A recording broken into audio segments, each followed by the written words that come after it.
after the meeting and any members that couldn't join, as well as internally at the council and some of our councillors as well. So I think it will be quite useful for them to hear it as well. Please keep yourself on mute unless you're talking, and then please remember to put yourself off mute.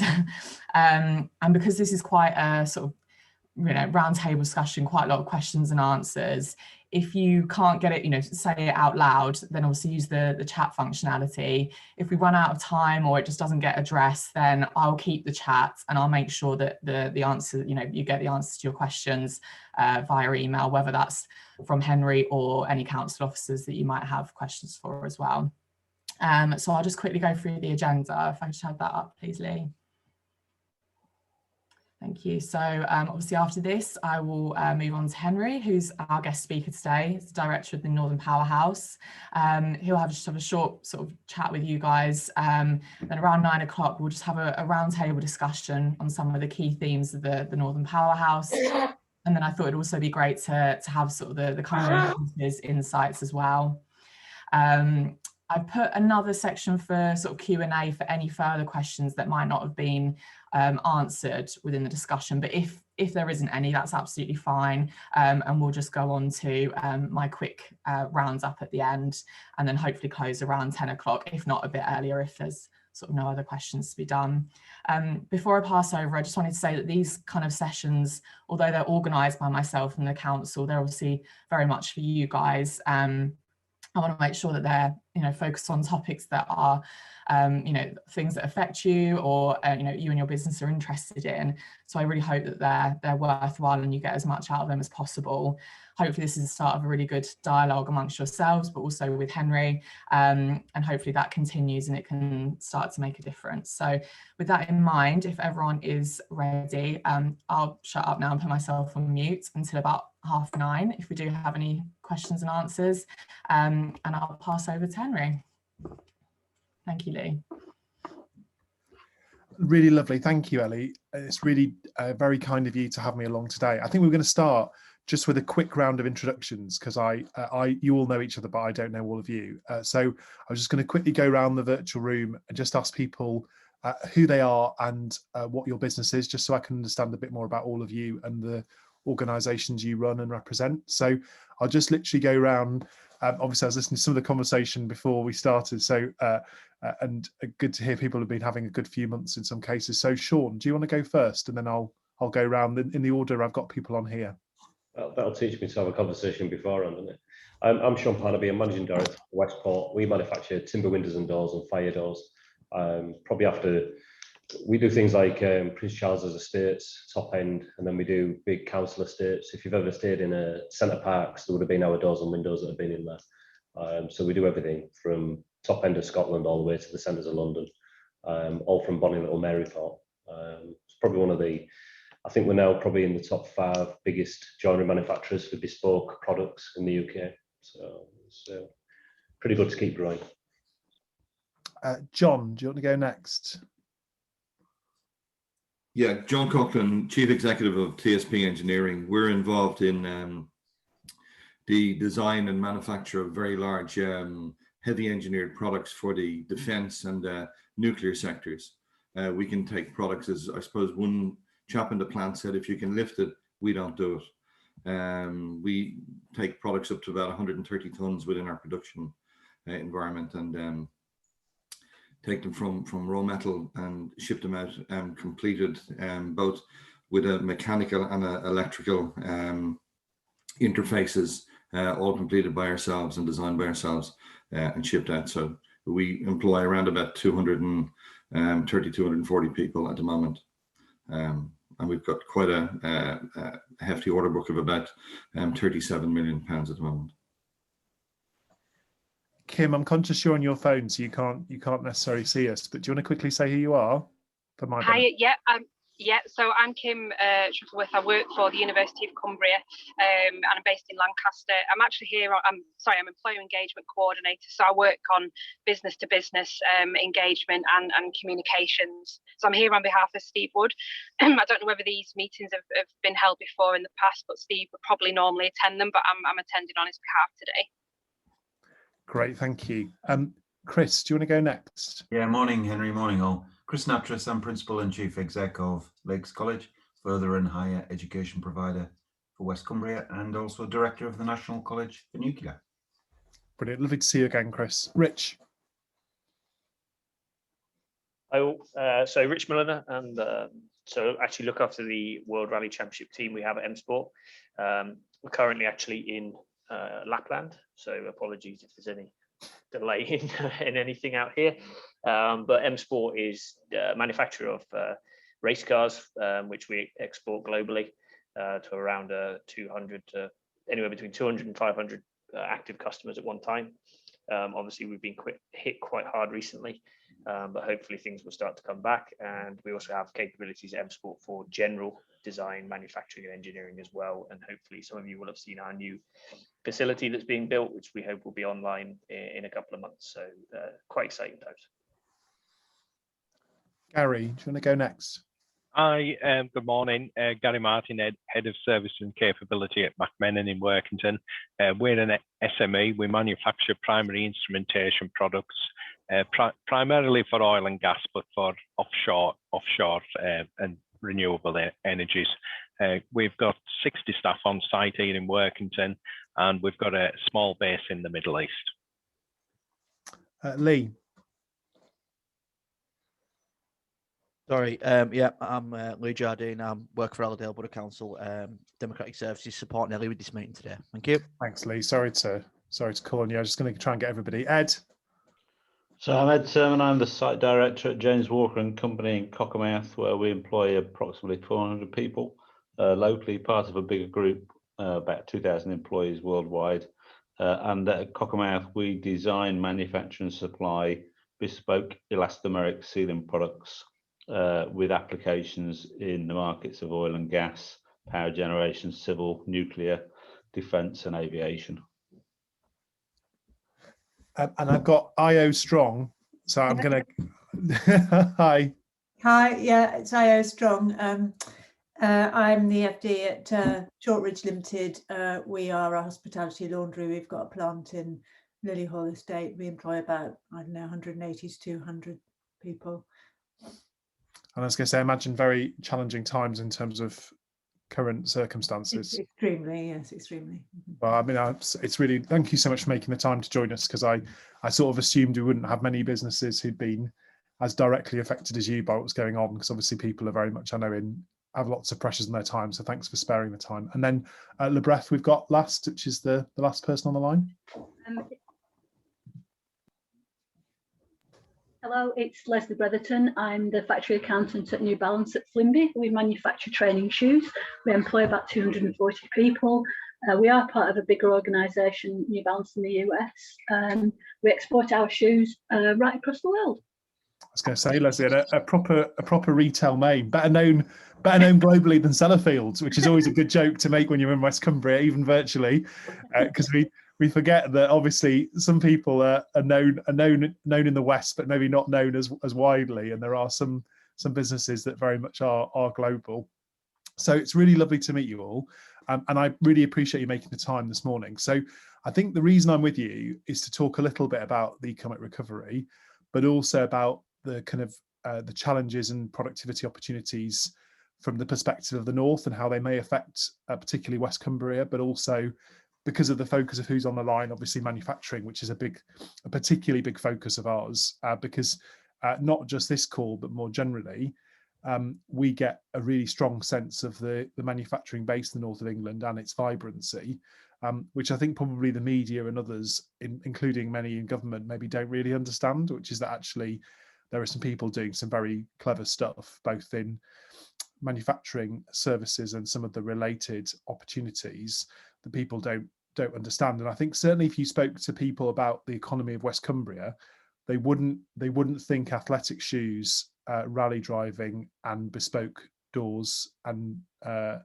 products for sort of those who might need kind of bespoke solutions for their properties, for their glazing. So I think there's a massive gap in perception and reality around the economy of your place and the wider economy of the north of England. And the problem that has for us is that young people and others, right, don't necessarily consider the opportunities in the sectors that we actually are strong in, because people don't really understand where we're doing well and where the opportunities are going to be for growth.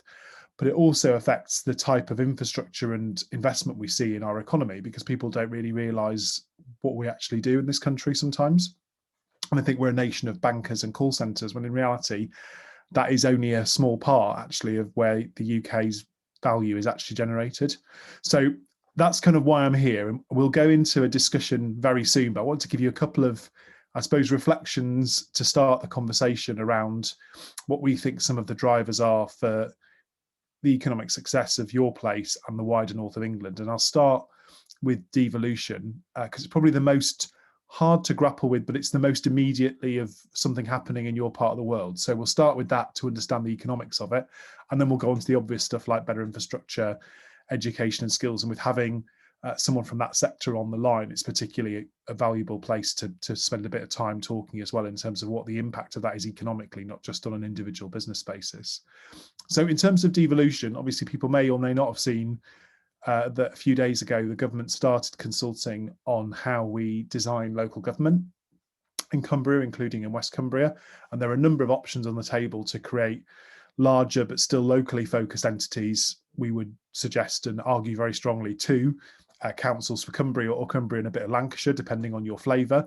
But that would then leave the pan sort of Cumbria tier, so the concept of what's currently the county council level, for a metro mayor. So that would cease to be the level of a local authority. There is a proposal from the county council to continue to exist. I suppose it's natural that any institution would want to promote its own existence, if that makes sense. It'd be a bit irrational to argue for your own abolition, though some have in the local government sector at times. But what would happen is essentially in Cumbria, you go from having two local councils from a business perspective to having one local council, or two, for each potentially two, but for any individual business or individual, they'll have a local council rather than two, and then a metro mayor for the county.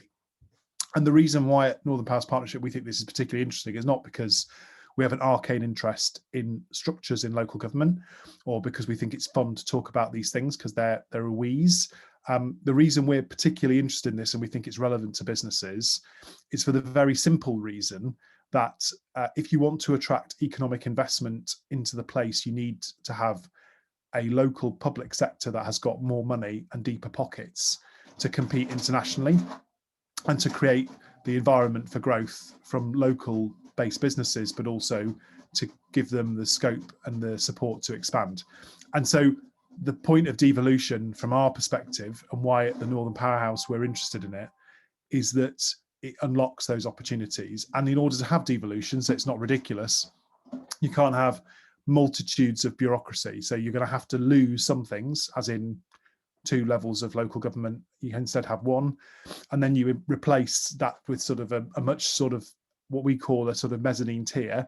And most businesses, what you would recognise as being a kind of group function or a strategic function that exists in many international businesses, that stays out of the day-to-day, but actually is responsible for more strategic investment, which is a completely natural way of doing things, and would allow the county, and specifically West Cumbria, to access the sorts of money in the public sector for investment in infrastructure and in business growth that has never been available before in the past. And so we start from a very positive place, which is that actually something is happening in that space. So government are making some of the basic changes they need to enable a metro mayoral combined authority. And in the discussion, it'd be good to hear any views people may have. But I think what I would say is, in the context of an economic crisis, this all can seem very abstract. Does that make sense? So lots of people arguing about the future of the local public sector is not going to be the top priority for any business person. And so as an organisation that works with business leaders across the north of England,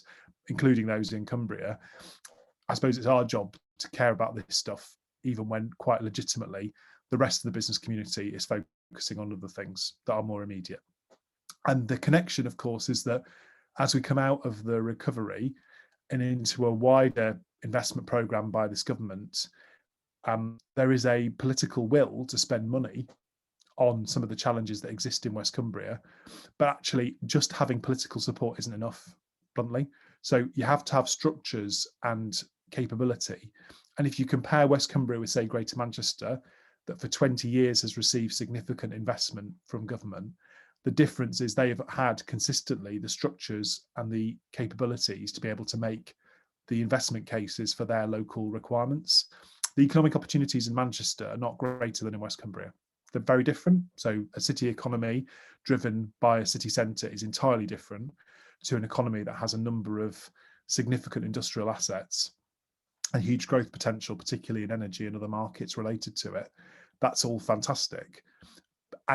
But you still need the same tools to be able to grow an economy. You still need better transport links. You still need to address challenges like education and skills. And that gets us on, I suppose, to the more direct areas really that I wanted to talk about that I think are a bit less abstract and probably key in with the more kind of common concerns that businesses will rightly have at the forefront of their minds. And that is around the infrastructure challenges in the West. So fundamentally, as long as it is so difficult to be able to access your markets, and in order to be able to attract staff into the area that don't live there, because the transport connectivity, particularly by public transport, by rail, is so appalling, that will limit the growth of businesses. And so you look at the sectoral mix and the weakness of professional services in the wider Cumbrian economy, including in the West and in Allerdale in particular, what you're really seeing is that things that can be done elsewhere, you would struggle to locate your business if it wasn't already in West Cumbria, unless you had a very specific reason for being there, or you were motivated because you are from or have a tie to that community to start your business there. And we've got to make it easier and more economically rational for people to want to invest in the place. And there are lots of good reasons for being there because of the specialisation and the skills that are present in the place. But what there isn't is the infrastructure to bring in larger numbers of people who don't currently live or work in the area. And there is also not enough good quality infrastructure, including by road, to get products out to the very good pieces of infrastructure that exist down the road, most notably the M6. And so that kind of that disjointedness between the fact that the economic assets of Cumbria are all in the west and the transport links all go to the other side of the county is obviously not lost on me. And you don't need to be an expert in economic development to realise that that's going to be a problem. And I think it is one of those reflections around why there is a debate about how you invest in places like West Cumbria and about the need for different structures, because the current approach of relying on central government to just wake up one morning and realise what needs to be done and get on with it hasn't worked for 30 years.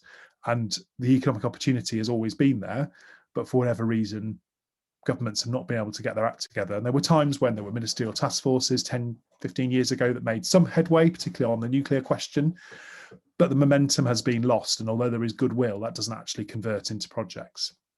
And so MPP were huge supporters of a much improved link between Workington and Carlisle.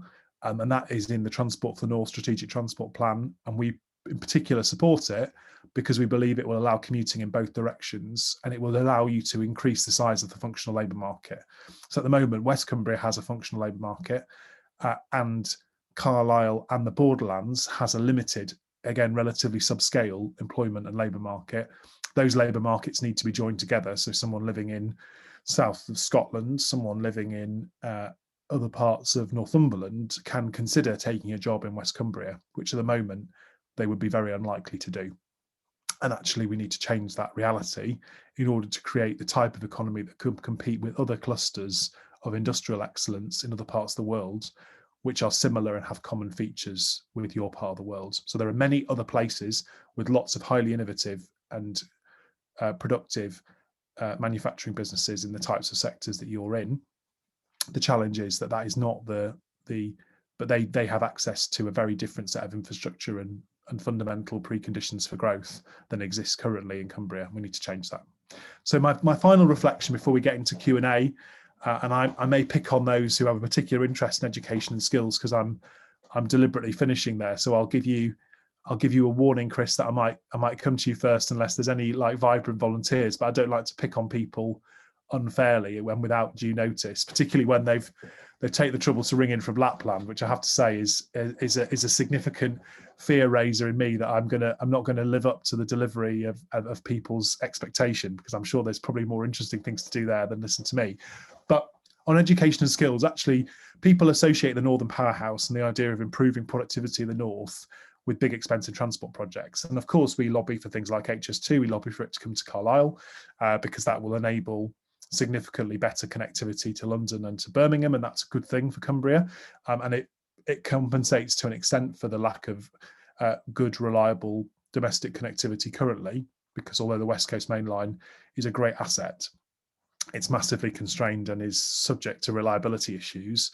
And so when you consider how dependent a place that doesn't have great aviation links is on domestic connectivity by rail, Cumbria's links are not as good as they should be, actually, by international standards. So even though Cumbria is probably better connected than many other parts of the north of England, particularly where I live in Yorkshire, actually it's still not as well connected as it would be if it was in France or any other Western European country that has a decent transport system. So there are some basic things there that you can understand why we bang on about them. But actually, if you want to make your part of the world more successful and enable other companies to join you and give you the conditions for growth, the obvious thing you will say to me, and I'm sure will come up in discussion, is the challenge about getting the right talent, and in particular, allowing people who are displaced by this crisis to find other work. And the fact that that was being discussed in very immediate terms before we started was very reassuring, Sean, because it's kind of the point, right? Which is that there are jobs in the economy. There were jobs in the economy actually pre-crisis, but were they potentially jobs that people weren't able to do or didn't want to do for whatever reason? And there was definitely an element of that. And I think the wider question about why people don't want well-paid, highly skilled jobs in this country is a longer conversation that perhaps is better had of an evening with a glass of wine. But the first problem around the fact people aren't able to do it is something we can much more easily fix. So if we can invest in the skills we need for the fourth industrial revolution, for all the disruption that's going to come in our sectors, obviously there is an elephant in the room that down the road there is a big employer at Sellafield who have currently probably swallowed up large portions of the talent pool, but are going to suddenly not need as many people. You're seeing a very significant dislocation in the local labour market, which is that having been a high medium wage economy, but with a low cost of living, which meant people didn't necessarily want to leave, but sometimes it was hard to attract people from outside. I've already outlined that it's hard to get people to commute to the place. So you have got a quite constrained labour market there, actually. And you've also got a cost of labour that probably isn't reflective of the wider national picture. And so when you're competing against businesses in other places, for SMEs in particular, unless you're in a sector like nuclear or related to a sector like nuclear that pays some sort of premium, or you're a particularly productive business, it's harder to make your P&L stack up than it would if you were somewhere else in the UK. And that again comes back to that location attractiveness, which is that we realise that is not on the good column, right? All the other great things about being in a place like Allerdale, please set those aside. We need to deal with the things that aren't the best, if that makes sense, to bring them up to the things that we are currently proud of and are positive locational factors. And obviously, because you're here, probably a little bit more honest with you as a group of people than I would if you were a group of potential inward investors, right? Because clearly my story to you and my honest appraisal is based on the fact you're already here and probably also signed up to the principle of what we do about it, rather than deciding to leave, particularly in the case of someone like Rich who's just built a new facility. So I think we can be pretty safe that other than going abroad for work and for the needs of your role, that you're not going to be leaving West Cumbria in any hurry permanently. And so I suppose what we're really needing to focus on is what are the tools to invest in skills. And that kind of takes us back to devolution, the point about why we want more local control of the place. And clearly, my fear is that lots of people locally will have heard local politicians talk about the need to reform local government and glazed over. And no one's actually got around to telling you all that the reason we want an elected Metro Mayor is not, again, to create a job for a politician in Cumbria, but because we want a skills system that responds to the needs of the local economy. And one of the big prizes that comes with devolution is that rather than local education institutions having to follow national funding, the skills options for the place will be decided by the place. And we're very passionate about that, because we believe that although the government's proposals for skills say that local employers can work with colleges to try and shape skills, what the government doesn't tell you in the nice shiny press release they unveiled a few weeks ago is that actually the core funding still comes from a group of people in Whitehall who have no understanding or knowledge of the place and what its needs are. And what we want to do is to change that and turn that on its head, so that local businesses can determine with a mayor and with a kind of combined authority that has responsibility locally for skills policy, what the local priorities are and what you want that money spending on.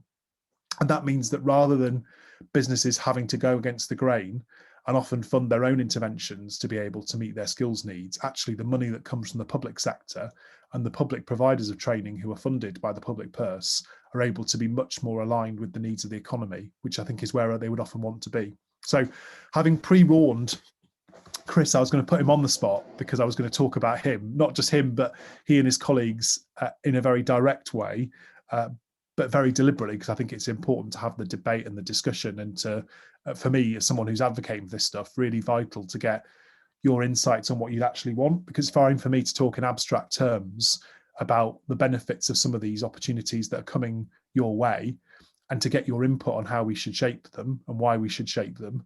But obviously, I answer to you, not the other way around. Does that make sense? So as an organisation committed to doing all I can to promote and support what's happening in West Cumbria and to get a better deal for businesses and a better set of fundamental conditions for growth, what I really want to hear is what your suggestions would be on what the future could look like.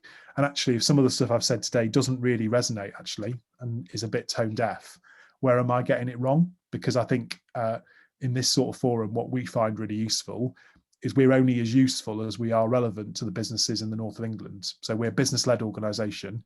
If we're not answering the challenges of what business wants from the north of England and what they want the north of England to be, then we will not be able to achieve anything. Does that make sense? Because it has to be relevant to your organisations and your businesses. So as Chris is kind of our subject matter expert, and I'm kind of claiming that lots of things would be better if he and his colleagues had a bit more freedom from the centre.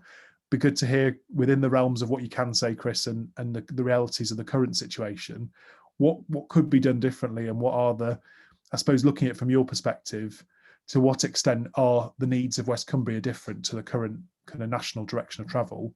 And if you did have more freedoms, what do you think your employers, not just those on the call, but more widely that engage with your teams? And I'll obviously come to our colleague from the university as well, unless there's others who want to jump in, and then we'll maybe have a broader conversation about the wider business environment and what the council's doing to try and get us out of the recovery in a more positive sort of frame of reference, which I'm particularly supportive of, and I really want to hear your views about what your businesses need. So that's all from me really, and I'll be listening mainly now. So Chris, do you want to come in and then we'll go around the room?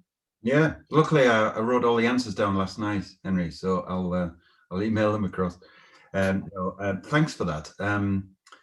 I think you've touched on all the issues that are in front of us. I think on a positive note, anyone who comes to West Cumbria and spends any time at looking around and seeing what goes on are always surprised and invariably impressed just with the collateral that's here and the the stuff that goes on, putting it in simple terms.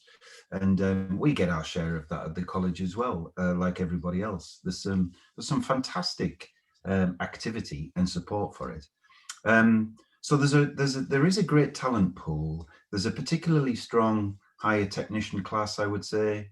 There's a surprisingly high volume of good quality apprenticeships. Obviously, I declare an interest there, which is way above the national average. I think there's only Derby that has a higher per capita activity in apprenticeships than Cumbria. So that's all great. And there is definitely a willingness to invest in skills and to develop pipeline. Connected to that, just having a glance at policy for a moment, there's been way too much complexity for too long. The skills sector is just acronym mad and complex mad, and there's probably 7 or 8 different routes that you could take to be an electrical engineer or an instrumentation and control professional, 7, 8, 9, which is a bit bewildering really, and often you have to find it by accident. The good news is there's definitely a program underway to demystify that. People running businesses are way too busy to be trying to navigate through complex skills terminology and bureaucracy. So I'm really pleased to see that, and I would encourage if you can have any influence to keep going with that. T levels are a good example. Let's make it simple, easy, good quality, and push vocational education where it should be. On the ask side, there are a couple of challenges that I see regularly. One is the accessibility. If you're not already here, you have to relocate to work here on a fairly regular basis. So it's not like a travel to work area in other parts of the country where you can put up with an hour's drive and that's okay each way. You really need to move in, and that's where the problems start, because we struggle. It's kind of a self-fulfilling prophecy. We struggle to get the economies of scale because the level of activity isn't necessarily here. It's difficult to get the level of activity here because of the inaccessibility. And where I see that in a most profound way is in what I would crudely characterize as young, dynamic, hungry graduates. You know, the kind of people who are in the mid-20s with a degree, looking for their first or second job, got a sense of adventure, sense of kind of, well, you know, I'll make mistakes, but I'll learn and I'll get it right. We've got a weird kind of shape where we've got talent at the 16, 17, 18, talent in the other end of the demographic, but there's a noticeable gap of that dynamicism in the middle, in my view. And I think that's tied into what you were saying about accessibility. If that can be made easier in simple terms, then I think we've got a fighting chance of attracting people here, because the retail will follow people, the cultural stuff will follow people, but it won't create the offer before the people are there, because that's not how commerce works. So I think that is a really important dimension. And I think if we're able to attract more higher education, particularly here, and the universities do a brilliant job at attracting undergraduates, but it's tough. It is tough. If we can attract more bodies, simply put, into West Cumbria to undertake education, they're going to find out more about what goes on and are more likely to stay. Because once they leave, the stats show that they don't come back until they retire or semi-retired or maybe having families, because it's such a fantastic place. So I think that's a crucial dimension. But then really what it boils down to is having discretion over local skills plans.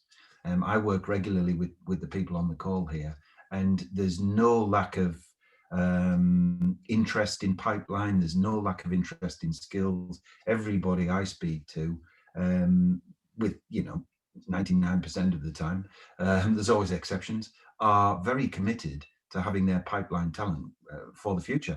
That isn't the issue. It's having the discretion locally to make it work. So getting us together around the table, not having external central bureaucrats who are trying to make our life harder, and giving us discretion locally. Because to finish off, Cornwall is a similar rurality to Cumbria in many ways, but the economies, in my experience, are vastly different.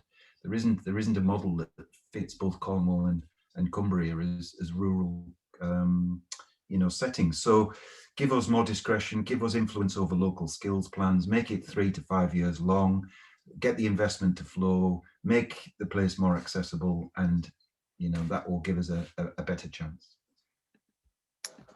Thanks, Chris. It said a lot more eloquently than I could have managed it, so I should have got you to go first.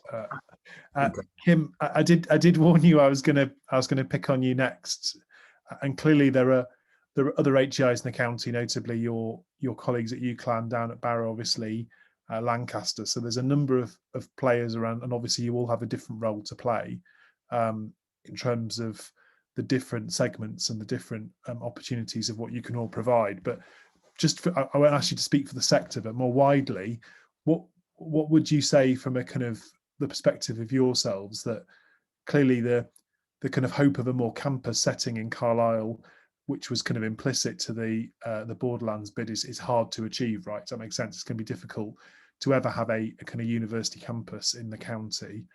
To what extent can we attract and retain graduates? And do you think part of that is about almost getting more people from a wide range of universities to come to the place on placement? That's one of the things after the new gen proposal, which obviously would have brought a kind of a housing offer that would have been designed for a permanent campus, sort of fell away because obviously new gen never happened. That has been one of my thoughts, is to what extent can we change the behaviour of young people, not just those from the place. I think just relying on people from Cumbria who go to university at Manchester or Liverpool to come back has been the kind of hope, right? People might go off to other northern cities, but will come back and they'll see the opportunities and stay. The evidence is just not there for that. Do you mean? And even Manchester, right, didn't keep its graduates till a few years ago. So it was losing those same young people to London, right, till very recently. That has only just been reversed. And they had the hacienda when that was happening, right? So it's not like even, I think Arup say that just one decent bar was what kept their young people prepared to stay in Whitehaven. And they were at the point of, I think, they were going to invest in one if necessary, right? They were going to set up a place that their young dynamic people would want to go for a drink after work, because they said that would be enough to potentially turn the balance. So I think kind of Chris has struck on a kind of an issue that certainly is interesting to us, because that definitely it aligns with thinking about knowledge intensive employment, right? Which is that every business has a degree of knowledge intensiveness to its staff core, particularly innovative, and whether that's for R&D or other related purposes, and that has a particular sort of preponderance toward being in a city. Well, there ain't one of those for a long way, right? So you've got to find different ways to do that. So from that wider perspective, I know it's a very broad theme, do you have any reflections, Kim, or anything more specific, if your phone holds it, around kind of what the particular HEI landscape is looking like, and what the skills needs actually are against some of these kind of more lifestyle points, which I think are to some extent probably for those beyond universities and those like ourselves who look at attractiveness of places to consider in more detail. Yeah, sorry, I wish I could answer that and put it as quickly as Chris. So I suppose Steve would probably be the better person to be on the call.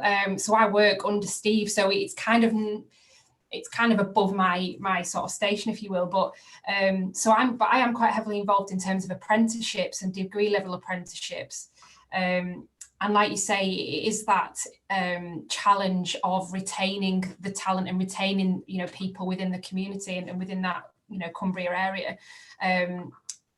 But yeah, sorry, I'm probably not the best person to, I'm not really involved in I mean, obviously I'm aware of what's happening, but I'm probably not the best person in the university to be able to kind of expand on that. Sorry. No, don't worry, Kim. No, it's fine. And I just didn't want to give you the chance to come in. So I was going to, I've finished putting people on the spot, because obviously it's very unfair and harsh to do that. So I was really going to ask if anybody else around the table had any particular reflection, particularly if they want to tell me that I'm talking nonsense, which is always a good start to a morning, if there is anything I've said that people particularly disagree with. So in terms of the themes of what you think would be particularly important for your businesses, and also what you think the recovery can look like, and what some of the things that would help accelerate that would be for your organisations, I'd be quite interested to hear that as well, because I think that's certainly something we talk to government a lot about at the moment, are the things that would help businesses to be able to, if they're in a positive position, to be able to accelerate things they might have wanted to do anyway. And for those that have really been struggling, what that short-term support needs to look like to keep and support viable jobs through to when things might get back to normal. So from both perspectives, those who are looking to grow and those who are looking to protect what they've got, are there any particular insights people wanted to share?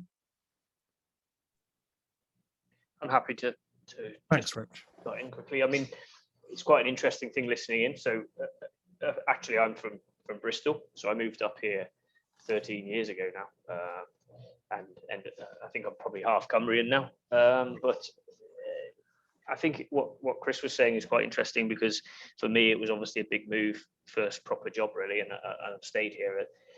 And it is a long way away. When you come up here, it feels like you're a little bit cut off. But over the years, in reality, it's actually very easy to move around. In fact, I can get to London quicker than a lot of people can get from other areas of the country to London. And I think that's something that maybe is missing a little bit. And I think we are a company that employs a lot of external people, mainly because the people that have a genuine interest in motorsport want to come and work for us. And we have probably 40-50% of the company at times has been foreign employees, as well as Malcolm, the managing director, is obviously really happy when he employs local people as well. So we have a really good mix of people. But I think there is this perception of it being kind of hidden away. And when you see people come in, you almost have to tell them that you're on the door of the Lake District, and there is there is so much to do out there, which I don't want to drift into a tourism speech, obviously, but I think there is a lot going on that maybe isn't sold to people because we're just outside. People tend to live in or move up and live in Workington or Cockermouth or Maryport. Maybe they're not moving straight to the middle of the Lake District. And it's amazing when I sometimes speak to the people that are thinking about leaving or they don't feel happy. And you kind of ask them if they've been in to see what else is on the doorstep, and you'll be amazed how many haven't left the middle of Workington. And I think that's a big thing we're missing, especially I see the shift for younger people going more towards being interested in outdoor sports and, a lot of shift in just the way younger people are compared to when I was younger. And I think maybe there is definitely some interest, to try and show that you don't have to come to Cumbria just for tourism. There's all this stuff that goes on the door that maybe they don't necessarily appreciate right at the start. And I think that could help. And I don't know whether, I'm sure there is lots of stuff in place. And obviously I've just joined this group through Ellie. And, I think maybe there's help for people to understand or incentives for them to move here and help with their travel to get to and from. We have to, every time we come away, we have to drive to the airport. So, there's a lot of different options to do. And I think maybe that's just something that's missing from as I see it at the moment. No, I think those are all things that absolutely would chime. And I think suffice to say that marketing Cumbria more as a business destination and a place of economic potential rather than just as a tourism proposition is probably top of my list. So it's not to critique in any way the importance of the Lake District and its economic importance in reality, particularly to parts of the county in particular. So to sort of places like sort of Keswick and South Lakes more widely. I mean, it is the only show in town, really. There is no land-based economy without the cross-subsidy tourism brings. But I don't think, so that's why I said at the beginning, I don't think the wider world understands what Cumbria's economic kind of potential is. Does that make sense? And so, and what they do know is all about nuclear. That makes sense. So it's like Lake District and Sellafield. That's all people have got in their heads. And I think the reality is between those two extremes, there's a lot of other stuff in the middle. Does that make sense? And that sort of gets squeezed out a bit. And ironically, Sellafield, the first people to say, stop talking about us in isolation. That's not the point. We anchor a few businesses around us, and that's the interesting bit, not the fact we're here. Does that make sense? That's not in ourselves. We're not the story. So I think there is definitely an appetite for what you outlined. And I think from an economic perspective, I think your point about celebrating strengths as well as demonstrating where you need to make improvement is key, right? So I think the argument is you can run an international business from your part of the world and you can do it very easily, but that doesn't mean we shouldn't make it a bit easier. Does that make sense? And there is a kind of for me, the next kind of step is about if you reconsider what the investment plans look like, there isn't a disconnect actually between what's good for the tourism economy and what's good for a manufacturing business or an organization like yours that's a bit more diverse that does what it does, because some of the things are all about the same assets, right? So improved connectivity is a benefit to all of that, right? So you need to make a business case for it based on strengthening those things, having aligned objectives. And I think it's also about that what you frame as a tourism economy is about a lifestyle offer, and in a different context, we do a lot of work in other places with similar problems. So at Scarborough, obviously very much known as a tourism destination of old, it has an incredibly challenging economy, which is the exact opposite of West Cumbria in some ways, and it has very low median wages, but it also has a very large number of successful small businesses in the manufacturing sector, which that's the commonality it shares. And their real challenge and the dynamic of their economic situation is that nobody outside of the place knows that there is that there. Does that make sense? Because they do a very bad job of selling it. And so the next step, right, is how do you do something about that? Do you mean what are the tools that are out there to make an impact on those issues, and particularly around attractiveness for relocation and around connectivity? The economic case for those things is that if you want to be able to grow the British economy, the types of things we do in West Cumbria are things we want to do more of. We don't want to be as dependent on London, the southeast, right? So we're going to have to do something to stimulate the economy of Allerdale and its surrounding neighbours.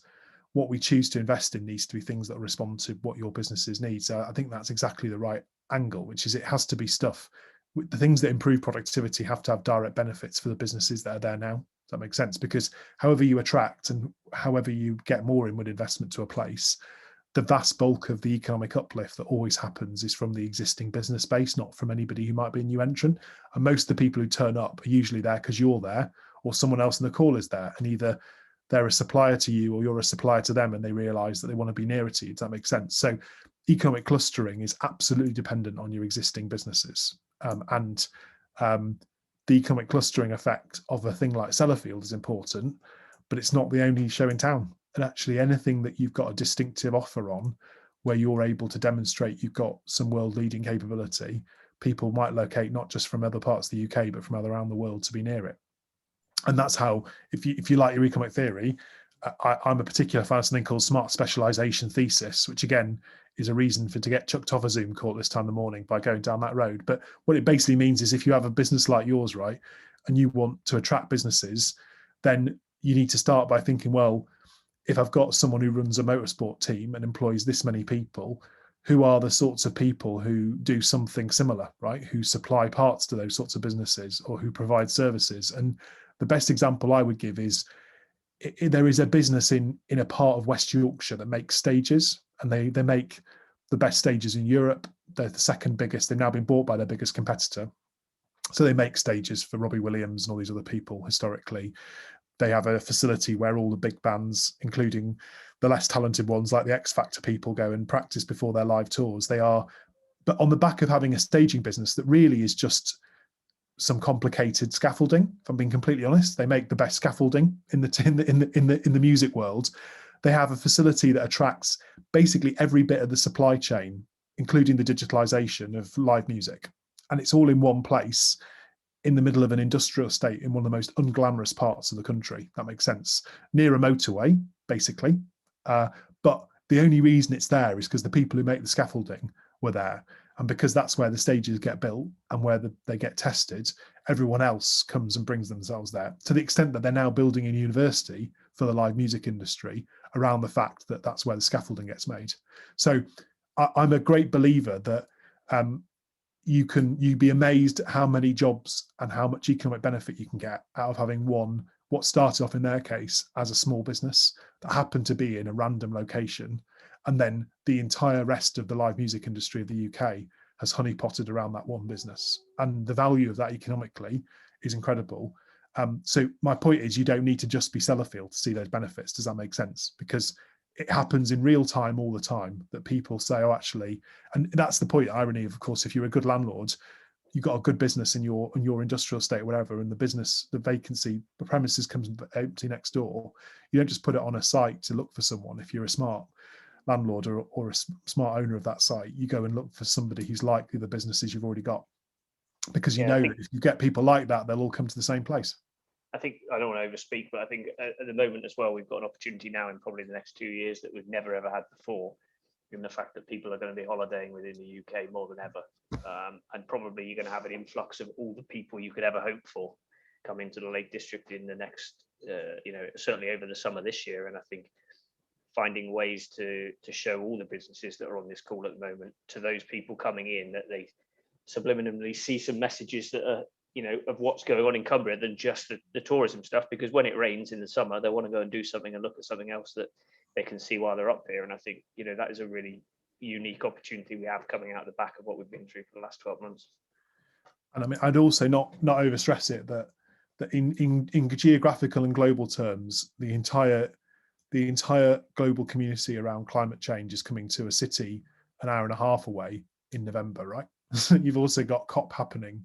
So, I mean, the reality and the kind of exposure for the county in terms of its preeminence and its proximity to big stuff happening this year, I completely share your argument. So I was going to go on the table because I've talked more than I promised as well.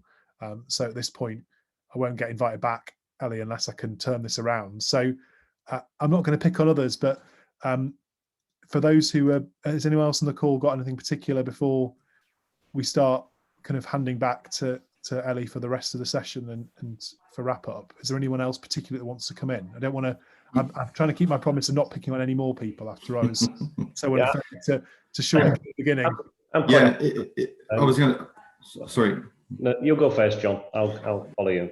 Okay, well, I was just kind of following a conversation we were having at the beginning of the session when we were waiting for people to come in, and you were asking what could government do. I think one of the things that we have a real opportunity at the moment, we've got a lot of people who are in mid-career who have had a real disturbance over the last year because of COVID, and have found that they're the industries that they work in have been very vulnerable, and probably will be vulnerable again in the future, and may want to change their employment and move to a totally different type of employment completely. And I think what we need to do is put in the programs that will support people changing those careers mid-career and earlier if they needed to. I mean, in our company, we've had members of our numbers of our employees who reached the age of 60 wanted to continue working and contributing, but because of maybe the work they had been doing over the years, it had become very taxing on their body, but they still had a body of knowledge, and they went through apprenticeships at 60 years of age, and we kept that skill in the business. We were able to then use that skill to develop other people as they were changing from what they were doing. And I think that there's an opportunity if the government looks at their funding proposals and their training proposals to tap into those people and really harness the knowledge they have, but to change the skills if they wanted to. And I think that in an area like Cumbria, there's a real opportunity for that to happen.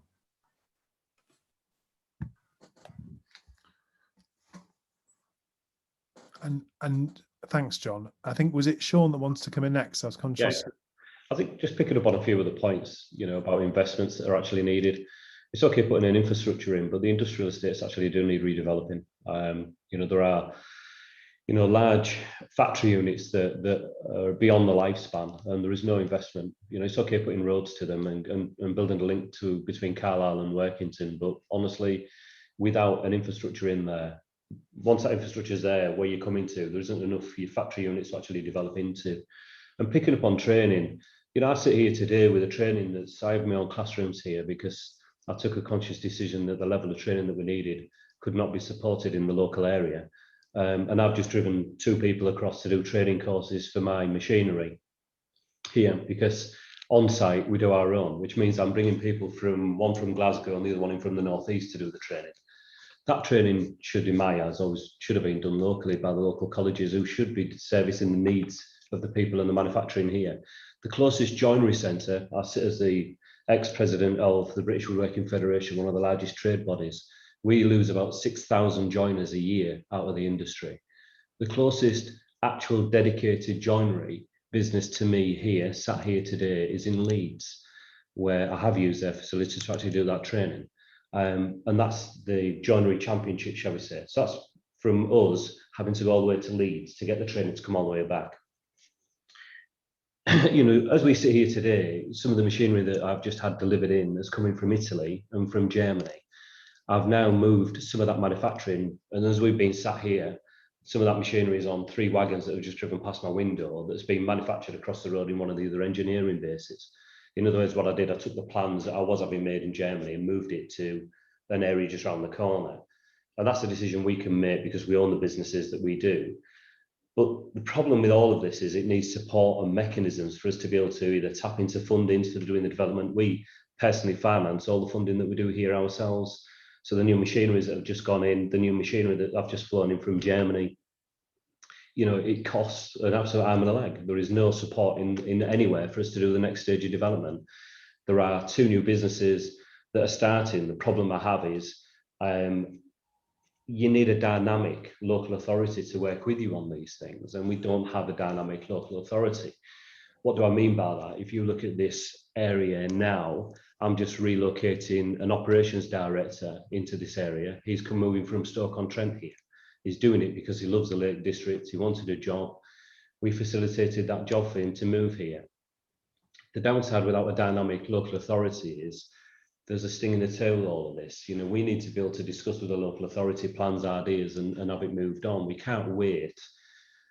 You know, I've just pulled out of an investment in the town centre because I'm just tired of dealing with planning issues that have taken, you know, I'm dealing with another one that's on a personal issue that's took 36 weeks to deal with. 36 weeks on a simple planning application is just not acceptable, because that interferes with the lifestyle of the people you're trying to bring into this area. You've got to have a dynamic, forward-thinking local authority that says, what can we do for you? Not telling us the reasons why we don't want to be doing it. So whilst I'm all happy that we're recruiting into this area, we're investing, you know, I've invested in businesses in Manchester just because it's faster to be able to get that investment done. I've got investments done in Dubai because it's easier and faster to be able to do. But here, there's a whole thing that we need to move away from the reasons why we want to stop that investment and move towards the reasons why we should be making that investment and why we should be driving it. You know, we recruit a lot of people straight from school here. You know, some of my managers have been with me over 10, 15 years, and they were 16-year-olds leaving school, coming straight into here, and as we've trained them all that way through. And that some of that training has been taking place in Germany and Italy, where some of the big machinery companies are. That investment we're happy to make in individuals, but we've got to try and build a better infrastructure around these businesses. It's quite simple that manufacturing in Allerdale's area should be the main core of where Allerdale's focus is. It should, whilst I can accept tourism that needs to sit there and nuclear, as you quite rightly said, you know, manufacturing is absolutely along this belt along the front. You know, John makes some fantastic heavy plant and machinery, Igerson, cardboard, New Balance, we're here, Sealy beds are here, you know, UCI making films and paper, you know, every £5 note, that shows me age, every £5 note is made up in Wigton. And yet, tell me what support and mechanism we've got for all of that belt of manufacturers, because I'm afraid to say I don't see as much as what I should be seeing. So going back to central government, I would like to see levels of investment, not just on the infrastructure, but actually driven towards the investments that would make us bigger and better than what we are today, instead of leaving it to individuals like us that proudly finance businesses. No, I think. Sorry, could I just say something there? And I agree with some of the things Sean is saying, but I also think that sitting around the table here, we've got a lot of senior people in industry, and yeah, we know what we want and we know what we need the local council and politicians to do. But I do think there's also a requirement for us as a business not to just sit back, but to become involved with the council actively in things and give our knowledge into the council to support them, and also to try and make those changes or those idealisms that we want to deliver internally, because just sitting on the side and not putting our time in to help them develop in the way that industry needs. You know, we couldn't necessarily start running a council because we wouldn't have the knowledge, and it's very difficult to ask people who run a council to start running industry unless we partner with them and give them the help and the support to try and develop to do that. And I think that it's incumbent upon all of us around the table, and I'm not saying that because there's people from the council on the call. I'm saying it because if you want something, you've got to invest in it. And if we invest in it and help give the knowledge, then I think we'll get the returns back. And I've got nothing to benefit from what I'm saying, but I do think that we do need to give the support to the council and the educational establishments so that they have a better view and a better vision of what's needed in industry. We do need to get in and get involved. No, I think, and I'm going to get Nick to come in for the council as well to give his perspectives. But I think I kind of wanted to make a couple of observations as a kind of outsider here, that I think you've got to, so there are a couple of things I would say are kind of truisms, right? So local government is both a regulator and an encourager of economic development. Those two things are hard sometimes to balance, because in reality, you're opposing someone else's rule book. And I think the comparison with what it's like to invest in and do things in Greater Manchester, because obviously that's a place I work a lot and I have an office there, and I know the ecosystem really well from a public sector perspective. That the challenges in the northwest, you have some very different circumstances, right, between places. So in Cumbria, you have a LEP that, because it wasn't trusted to spend money, literally has tuppence halfpenny to rub together by comparison with what's spent on economic development in Greater Manchester. And what that means is that the entire business support infrastructure of Greater Manchester is funded like at a transformatively different level, right? And I suppose why I started talking about devolution is that what the government is sort of offering Cumbria is kind of on the monopoly board of kind of how places compete and how they are able to compete with their challenges abroad. I would argue West Cumbria has as many economic opportunities as I alluded to as say Greater Manchester, but has had literally zero investment by comparison to achieve those. And what that means is that the ecosystem and the environment is funded to a completely different level. And so, and you also have the challenge that in the current climate, we are trying to reshape the institutions of Cumbria so that rather than two councils, both of which are engaged in day-to-day tactical service delivery, you move to a simpler system where you have one that does those things, and then you have a proper strategic organisation that can genuinely invest both in directly businesses and in business growth and in infrastructure. Because I completely agree with your argument and the argument that the two arguments just been made, including yours, Sean, as well as John, that if you have a well-organised, articulate business community, they can state to the public sector what is needed. And actually, I don't think, I would say really clearly that the kind of bedfellows of what is kind of in the industrial mix in your part of the world, I think is pretty well understood by local government, but they're not empowered by central government to actually do things to make a difference for those sectors. Does that make sense? You've got to have the money and the resources, the public sector, to invest. So if you understand the problem, that's the first step, right? But you then need to be empowered to do something about it. And for its own reason, central government hasn't funded this part of the world significantly to do the stuff it needs to do, because partly central government, for much of the last 10 years on and off, has been a bit disinterested in industrial development and in industrial growth for the UK, and hasn't been prepared to put its money where its mouth is some of the time.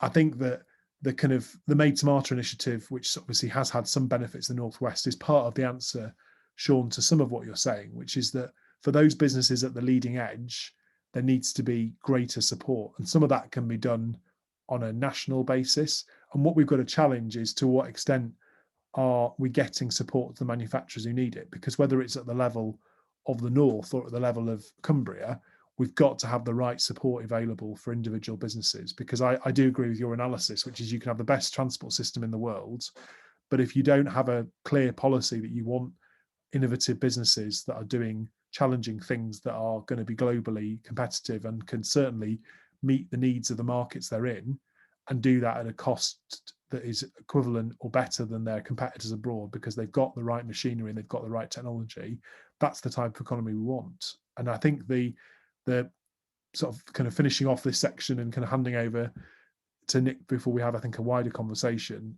before 10 o'clock, I would really kind of say that you've got to measure places based on what's actually being invested in them from the public sector. So comparing Greater Manchester and West Cumbria is literally like comparing me and Linford Christie, right? And even Linford Christie in his day on the running track, right? Which is that I'm crap, right? And if I was a better runner, and if I'd been trained properly, and if I applied myself, then maybe I'd be able to compete, right? But today, me and Linford Christie, even now as he gets a lot older, would be a bit of a joke. That's the challenge we've got, and I probably could come up with a better comparison, which is that you've got to be comparing like with like. And at the moment, the reality for lots of institutional reasons is that, and not actually, I would argue, for the fault of the local council, but the fault partially of having two-tier local government, which is just crazy in this day and age, and it is not how you would structure any meaningful organisation if you were starting from scratch, and the lack of actual proper money coming in to the top of the hopper. these are completely different environments, and that's why it feels different to invest in them, because in Greater Manchester you've had 20 years of huge public investment, all leveraged to support private sector growth through funds, through borrowing, through all sorts of tools which are all designed with and for the business community. And in Cumbria you have a complete lack of that ecosystem, because the public sector beyond the level of the council that you deal with, the district council, the county and the LEP, are not fit for purpose by the standards of government, and so have not had the money invested in them. That's just got to change, and the government's route to that is get a metro mayor and we'll write you a big check.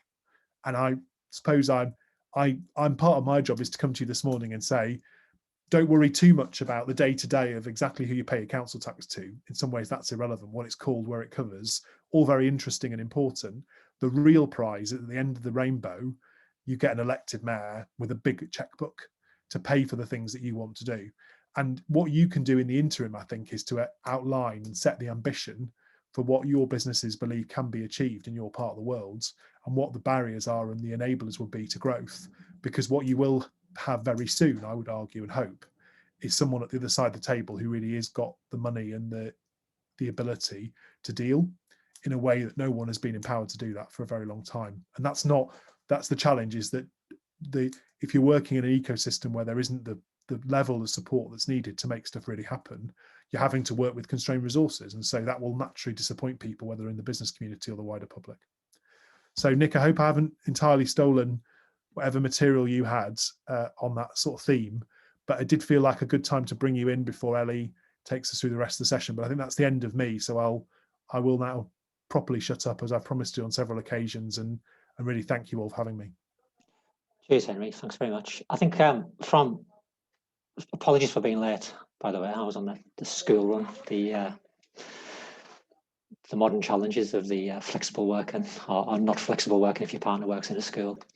I think just thinking about one of the asks from me to you, Henry, would be about those fund and programs that I spent just a relatively small part of my career working for Cumbria Local Enterprise Partnership, and I found myself in competition with 37, 38 other LEPs, and for Cumbria to compete with Greater Manchester, the North East, London, the South East, South West, all those different kind of organisations, we just got blew out of the water every single time in terms of outputs and scale of projects and deliverability of projects. And we need everybody around the table still to continue really hard. It's about regional investment, and it's not about competition. And competition doesn't always necessarily foster that regional economic development that we need. If we're getting, I think Growth Deal 1 and 2, probably the amounts that we got out of those streams for government were probably what we used to spend as West Lakes Renaissance through the Northwest Regional Development Agency in a single year. And that was the entire programme, was about 40 million. We used to spend that as an organisation pretty much on an annual basis. So that kind of level of investment was, it was significantly reduced. And once we got into that competition with other areas, we really struggled. So when we start to talk about things like the Shared Prosperity Fund, the Levelling Up Fund and all the rest of it, we really do need to make sure that it is and that, as everybody's lobbying for kind of regional investment as opposed to national competitions.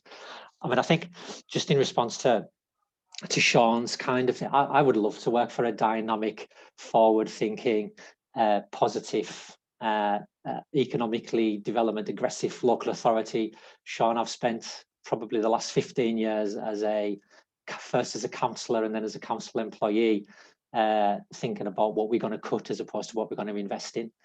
And I think that the fact that when I think back to probably mid noughties, probably the economic development team in Allerdale Borough Council was about 26, and now in reality it's about 4.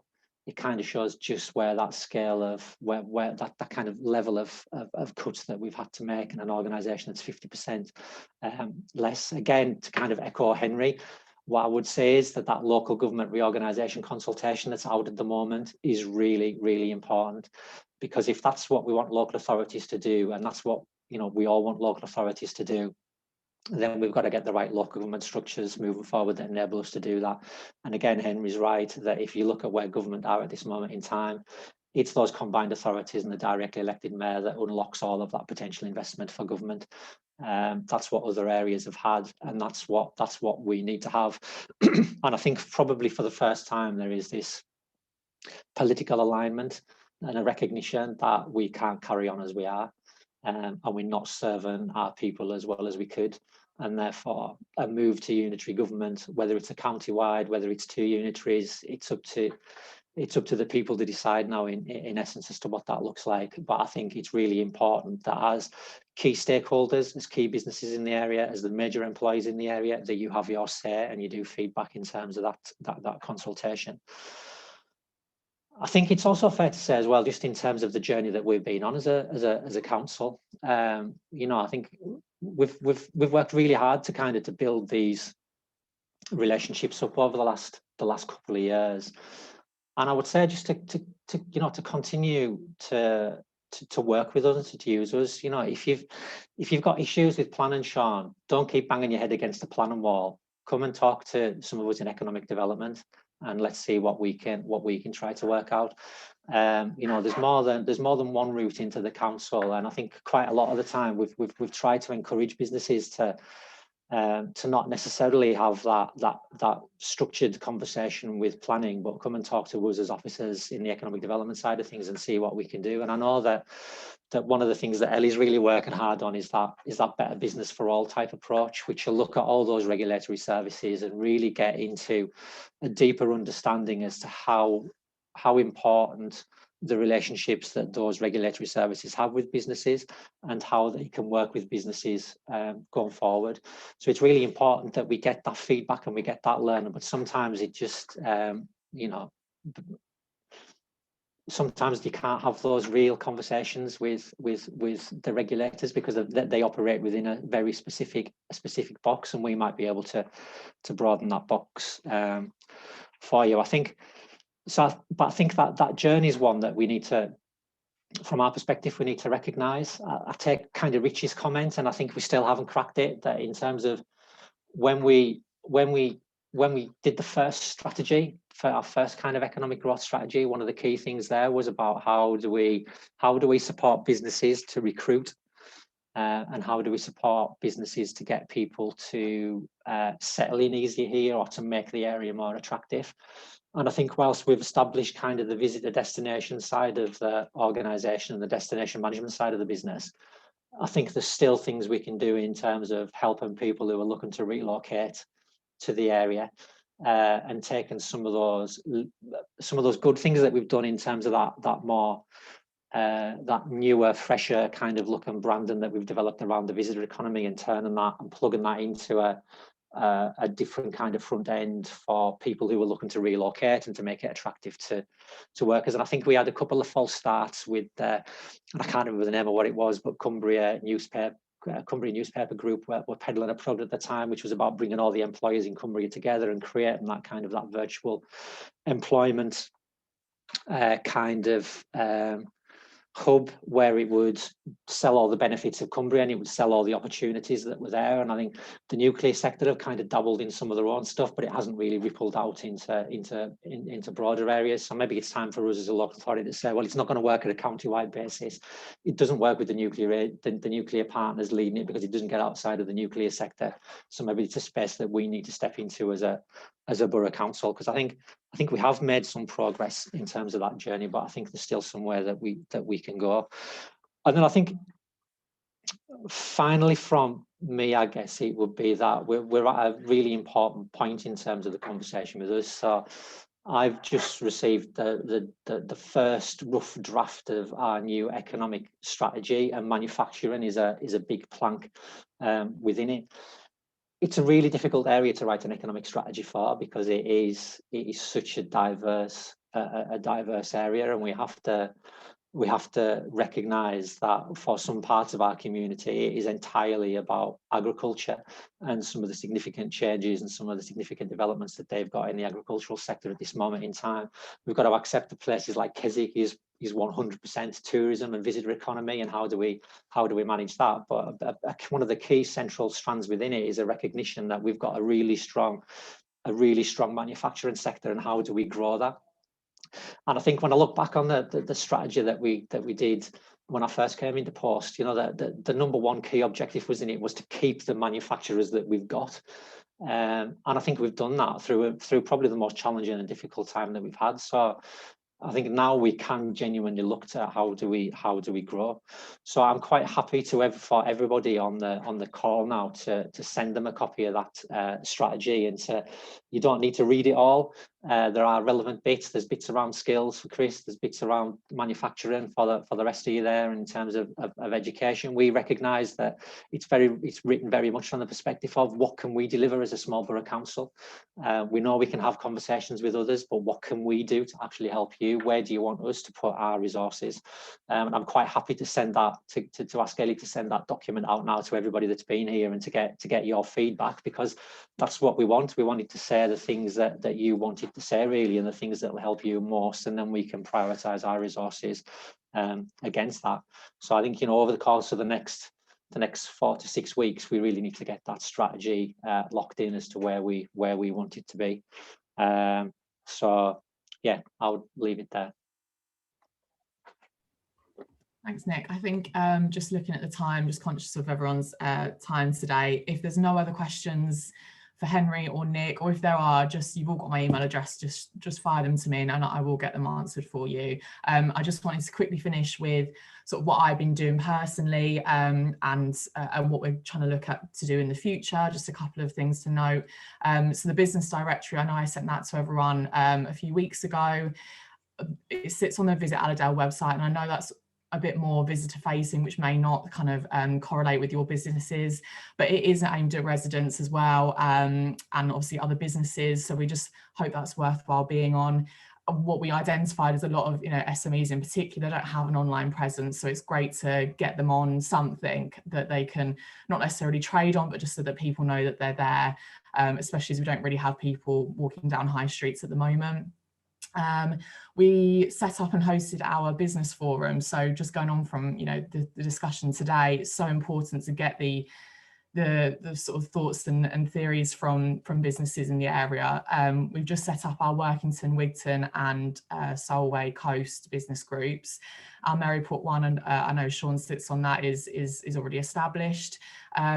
These are really there to, you know, get the thoughts and feelings, networking, developing joint initiatives, working with other organisations such as the council, because although we've started it, it's going to be run and grown by the local businesses. So we think that's really important. And, you know, Cumbria Constabulary, even RSPB, they can all sit on there and have their say as well. Obviously, you've set up the WhatsApp group for you guys as well, so hopefully that's used a bit more in the future for sort of questions and collaboration. Just looking ahead, shortly trying to share some videos explaining to apply for council-led procurement opportunities. We realise it is quite a complicated process, especially for smaller contracts. It's maybe not necessarily worth, especially smaller businesses, time, but we want as many local businesses as possible to apply for those opportunities, and making that as simple as possible. So we will be producing some sort of explainer videos for that, which we can send out to people once we've got sort of procurement opportunities up there. There are lots of ones that are really aimed at local businesses, and we'd really appreciate those people to apply and keep our money in Allerdale, especially. We've just contracted a website creative, and we're now designing our standalone business website. So again, following on discussions today, you know, business information, nice and up to date, easily navigated and simple. It's going to be sole focus on business information, and hopefully you can sort of get your answer in sort of 3 clicks, really. So that will be hopefully end of March, beginning of April. We also, just a note on that, we're going to have a page about investing in Allerdale. So again, just trying to show the livability of the area, lots of, you know, great positive stats about living and working here, or why you should move here, or why you should start a business here if you're thinking about it. I want to show case studies of the really long-term successful businesses such as yourselves. I've got one from Sport, which Rich has kindly sent me. So if anyone else would like to be on that, then please do sort of send me, you know, a paragraph or 2 or any images. That would be much appreciated. And just finally, next meeting, I would quite like something focused on Brexit and the issues for employers importing and exporting. I know obviously it will be very pertinent to everyone probably sitting here. I've just put there, can this be explained? I'm not really sure. We're sort of reaching out to see who would be best to speak about that. Maybe someone in the Department of Trade, someone in central government would be really useful for that. So just looking ahead, I think that's kind of going to be the next focus for this kind of meeting. So if there's nothing else and no other questions, then I think we'll leave it there. I just want to say thank you to Henri for coming and speaking to us. I hope that was helpful, and please do come back again. You didn't speak too much, I promise. So hopefully that's kind of a conversation that we've opened up, and I'm sure Henri would love to hear from you all again. If there's nothing else, I will send the link round to this meeting for kind of just to keep on file for future reference. And please let me know if there's anything else that you think of in the meantime. But if not, we'll leave it there. So thank you, everyone. So thanks, Henri. Thank you. Thank you.